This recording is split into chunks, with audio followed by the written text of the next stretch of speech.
আপনার মানিব্যাগে থাকা ৫০০ বা ১,০০০ টাকার নোট কি হঠাৎ অচল হয়ে যেতে পারে? সম্প্রতি সংসদে এই নোটগুলো বাতিলের দাবি ওঠার পর থেকেই শুরু হয়েছে তুমুল আলোচনা। আসলেই কি সরকার এমন কোনো পথে হাঁটছে, নাকি এটি কেবল একটি গুঞ্জন? চলমান বাজেট অধিবেশন চলাকালীন একজন সংসদ সদস্য প্রস্তাব করেছেন ৫০০ ও ১,০০০ টাকার নোট বাতিল করার। তার দাবি, দেশের মানুষের ব্যাংকিং খাতের উপর আস্থা কমে গেছে, তাই বিপুল পরিমাণ নগদ অর্থ ঘরে অলস পড়ে আছে। নোট বাতিল করলে মানুষ বাধ্য হয়ে টাকা ব্যাংকে জমা দেবে, যার ফলে অর্থনীতির চাকা সচল হবে এবং বাজেট ঘাটতি মেটাতে সুবিধা হবে।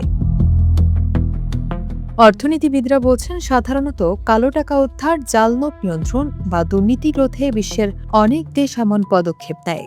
১৯৭৩ সালে বাংলাদেশেও জাল নোটের দূরত্ব কমাতে এমন সিদ্ধান্ত নেওয়া হয়েছিল। তবে ডক্টর মোস্তফা কে মুজিরের মতে এ ধরনের সিদ্ধান্ত সাধারণত বিশেষ অস্বাভাবিক পরিস্থিতিতেই নেওয়া হয়। কিন্তু মুদ্রার উল্টো পিঠও আছে। বিশেষজ্ঞরা বলছেন, ভারত সহ বিশ্বের অনেক দেশের ইতিহাস পর্যালোচনা করলে দেখা যায় এই পদ্ধতি খুব একটা সফল হয়নি। যারা কালো টাকার মালিক তারা সহজেই বিকল্প উপায়ে টাকা বদলে ফেলে।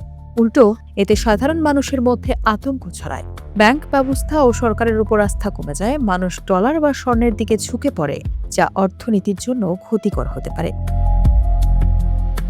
সবশেষে নতুন নোট ছাপাতে গিয়ে সরকারকে বড় ধরনের অতিরিক্ত ব্যয়ের সম্মুখীন হতে হয়, যা অনেক সময় মূল্যস্ফীতি বাড়িয়ে দেয়। অর্থনীতিবিদরা মনে করছেন, নোট বাতিল কোনো জাদুকরী সমাধান নয়, বরং অর্থনৈতিক স্বচ্ছতা নিশ্চিত করা এবং দুর্নীতি প্রতিরোধের স্থায়ী কাঠামোর উপর জোর দেওয়াই হবে বুদ্ধিমানের কাজ।